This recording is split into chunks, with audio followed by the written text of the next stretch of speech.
ಆದ್ರೆ 8ನೇ ತಾರೀಕು ಅಸ್ಸಾಂಲಿ ಇರ್ತೀವಲ್ಲ, ಅವ್ರಿಗೆ ನಾವು ಉತ್ತರ ಕೇಳಿ ನಾವು ಉತ್ತರ ಕೊಡ್ತೀವಿ. ಸಂಕ್ರಮಣ ಕ್ರಾಂತಿ ಅಲ್ಲ, ಒಂದ್ ನಿಮಿಷ ಅಲ್ಲಿ ಕಂಪ್ಲೀಟ್ ಮಾಡ್ತೀವಿ. ಉತ್ತರ ಕೊಡ್ತೀವಿ ನಾವು. ಅವ್ರು ಏನೆಲ್ಲ ಪ್ರಶ್ನೆ ಕೇಳಿ, ನಮ್ಮ ಸರ್ಕಾರದಲ್ಲಿ ಏನೋ ಲೋಪದೋಷ ಇದ್ರೆ ಅದಕ್ಕೆ ತೋರಿಸ್ಲಿ. ಗ್ಯಾರಂಟಿಗಳು ತಲುಪಿಲ್ಲ ಅಂತ ಹೇಳಿ ಅದಕ್ಕೆ ಬೇಕಾದ್ರೆ ಹೇಳಿ ನೋಡಮ್ಮ.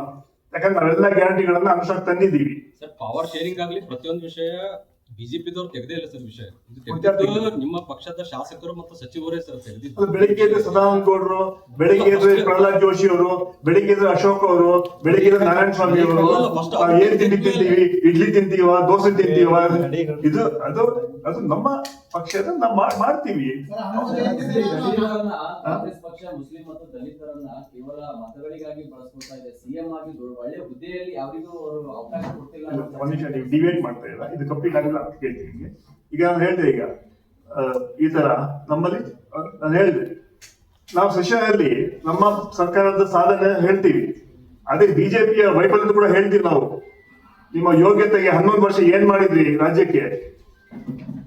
5 ಜನ ಕೇಂದ್ರ ಮಂತ್ರಿಗಳಿದ್ದೀರಾ, ನಿರ್ಮಲಾ ಸೀತಾರಾಮನ್, ಪ್ರಹ್ಲಾದ್ ಜೋಶಿ.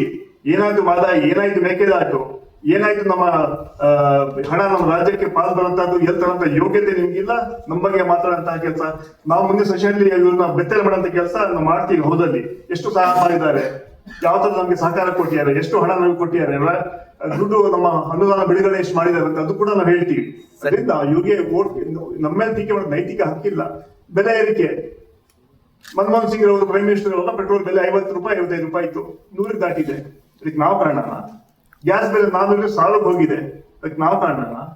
ಎಲ್ಲೋಯ್ತು 15 ಲಕ್ಷ? ನೀವು ಹೇಳಿಲ್ಲ, 12 ನರೇಂದ್ರ ಮೋದಿ ಅವರೇ 12 ವರ್ಷ ಆಯ್ತು ನೀವು ಹೇಳಿ, 15 ರೂಪಾಯಿ ಕೂಡ ಯಾರಿಗೂ ಅಕೌಂಟ್ ಬರ್ಲಿಲ್ಲ. ಬ್ಲಾಕ್ ಮನಿ ತಂದು ರೈತರು ಡಬಲ್ ಇನ್ಕಮ್ ಮಾಡ್ತೀನಿ ಹೇಳಿದ್ರಿ.